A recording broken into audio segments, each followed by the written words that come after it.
This is a breaking news update. I wanted to let the city know that I have declared a local emergency. ዶናልድ ትራምፕ በሎስ አንጀለስ በሺዎች ወታደሮች ማሰማራታቸውን የአምባገነን ቅዠት ሲሉ የግዛቲቱ አስተዳዳሪ ፈረጁ።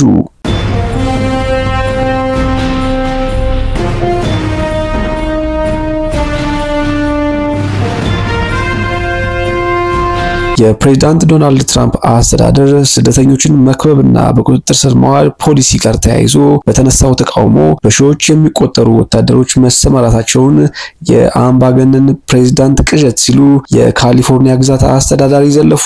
ሎስ አንጀለስ የምትካተትበትን የካሊፎርኒያን ግዛት የሚያስተዳድሩት ጋቪን ኒውሰም ሁኔታውን ያቀጣጠለው ዶናልድ ትራምፕ ነው ሲሉ ወቅሰዋቸዋል።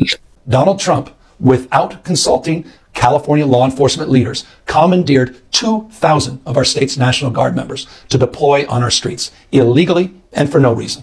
This brazen abuse of power by a sitting president inflamed a combustible situation, putting our people, our officers, and even our National Guard at risk. These are the men and women trained for foreign combat, not domestic law enforcement.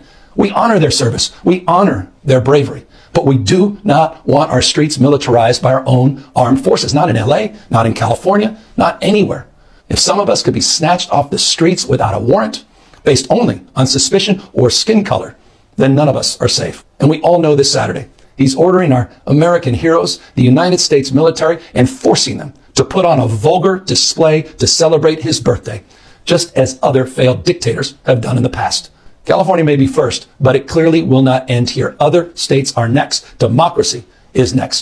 Democracy is under assault before our eyes. This moment we have feared has arrived. ቀናትን ባስቆጠረው በዚህ ተቃውሞ ትራምፕ በሺዎች የሚቆጠሩ ወታደሮችንና የባህር ኃይል አባላት ማሰማራታቸውን አስተዳዳሪው ጋቪን እርምጃው የአምባገነኑ ፕሬዝዳንት ቅጥ ያጣ ቅዠት ሲሉ ዘልፈዋቸዋል። በሎስ አንጀለስ እና በአካባቢው 700 የአሜሪካ ባህር ኃይል አባላት እንዲሁም 4000 የብሔራዊ ዘብ አባላት ተሰማርተዋል። ግዛቲቱ ያለ አስተዳዳሪው ፍቃድ ወታደር በመላክ ፕሬዝዳንቱን እየከሰሰች ትገኛለች።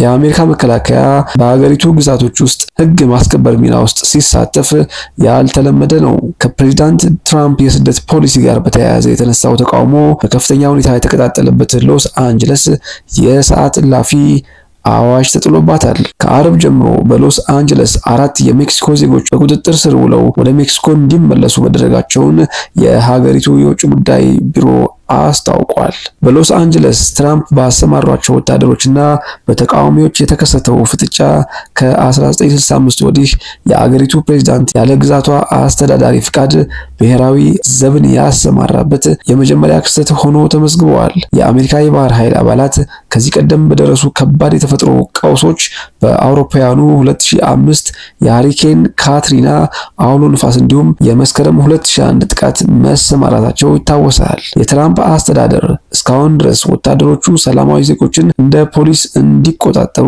የሚፈቅደውን ኢንሰሬክሽን አክት የአመጽ ህግን ተግባራዊ አላደረጉም። የሎስ አንጀለስ ከተማ አቃቤ ህግ ማክሰኞ ዕለት ተጨማሪ ኃይል ማሰማራቱ አስፈላጊ አይደለም ሲሉ የአስተዳደራቸውን አቋም አንጸባርቀዋል። የአካባቢው ህግ አስከባሪ አካላት ሁኔታውን ለመቋቋም ከአቅማቸው በላይ የሆነበት ደረጃ ላይ አልደረስንም ሲሉ ትችታቸውን ተናግረዋል። የሎስ አንጀለስ ከንቲባ ካረን ባስ በከተማዋ የተነሳውን ሁከት ተከትሎ የሰዓት እላፊ አዋጅ መጣላቸው ተሰምቷል። የሰዓት እላፊው ከምሽቱ 2 ሰዓት እስከ ጠዋቱ 12 ሰዓት እንደሚዘልቅ የተናገሩት ከንቲባዋ በከተማዋ ከፍተኛ ጉዳት ስለደረሰ ይህ የሰዓት እላፊ አስፈላጊ መሆኑን በአጽንኦት ተናግረዋል። I wanted to let the city know that I have declared a local emergency and issued a curfew for downtown Los Angeles to stop the vandalism, to stop the looting. Many businesses have now been affected by or vandalized. Last night there were 23 businesses that were looted, and I think that if you drive through downtown LA, the graffiti is everywhere and has caused significant damages to businesses and a number of properties. So my message to you is, if you do not live or work in downtown LA, avoid the area. Law enforcement will arrest individuals who break the curfew, and you will be prosecuted. Hundreds of officers from police and sheriff departments from across the region and state are working alongside LAPD through a unified command structure. The curfew will be in place tonight from 8 p.m. until 6 a.m. I want to thank the governor for his partnership, and especially thank our state and local leaders and deputies, officers and deputies who are working tirelessly. So curfew guidance, again, it will begin at 8 p.m. tonight and go until 6 a.m. tomorrow. ከንቲባዋ ከተመረጡ አመራሮችና ከህግ አስከባሪ አካላት ጋር ምክክር እንደሚያደርጉ ተናግረው ነገር ግን የሰዓት እላፊ አዋጁ ለበርካታ ቀናት እንደሚቆይ እንጠብቃለን ሲሉ ተናግረዋል። I will consult with elected leaders and law enforcement officials tomorrow on the continuation of the curfew, but we certainly expect for it to last for several days.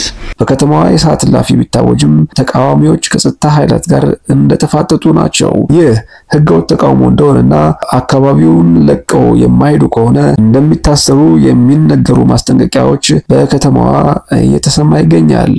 በአሜሪካ የኢሚግሬሽን እና ጉምሩክ ባለስልጣን አይስ የተነሳው ተቃውሞ በሌሎች ከተሞች እየተከታተለ ሲሆን በኒውዮርክም በርካታ ሰዎች መታሰራቸውን የከተማዋ ፖሊስ አስታውቀዋል። ይህ በእንዲህ እንዳለ በካሊፎርኒያ እየተደረገ ባለው ተቃውሞ ዶናልድ ትራምፕ የታዘቡትን እንዲህ ተናግረዋል። But they proudly carry the flags of other countries. But they don't carry the American flag. They only burn it. Did you see a lot of the flags being burned? They weren't being burned by people from our country or from people that love our country. People that burn the American flag should go to jail for 1 year. That's what they should be doing. And we'll see if we can get that done. We're going to try and get that done. We're working with some of your senators. I know Senator Josh Hawley is very much involved. And I know the two senators from here. I think are you guys in favor of it? Boy, would this be a bad time for them to say no. እጅግ በርካቶች በኩራት የሀገራቸውን ባንዲራ ሲያውለበልቡ ተመልክተናል። በተመሳሳይ የቢኖርባትን የዩናይትድ ስቴትስን ባንዲራ ግን ሲያቃጥሉ መመልከት እጅግ የሚያበሳጭ ነው። እነኚህ ሰዎች የሚያደርጉት ድርጊት ህገወጥ ነው፣ በህግም ይጠየቃሉ። የዩናይትድ ስቴትስን ባንዲራ ሲያቃጥል የተገኘ ማንኛውም ግለሰብ የ1 ዓመት እስራት እንደሚጠብቀውም በንግግራቸው አሳውቀዋል።